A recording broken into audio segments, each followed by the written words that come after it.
Hello everyone, in front of me is Hammerblade 5 and let me show you how to add Google account to this device.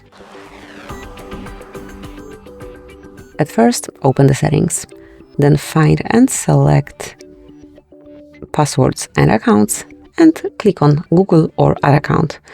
Both ways you can add Google account.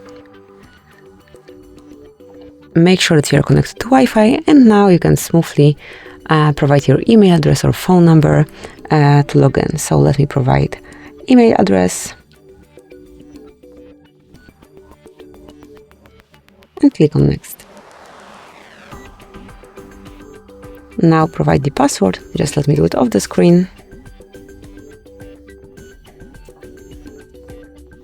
And once the password is entered, mark next. Wait a couple of seconds till it's loaded. Here you can go through Google Terms of Service, Google Play Terms of Service and Privacy Policy. Just mark the particular info and go through all of them. And if you do agree, mark I agree. Here you can manage Google services.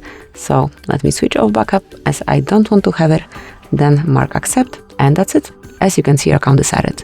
Whenever you wish to remove it, just mark the account to remove, select remove and then confirm.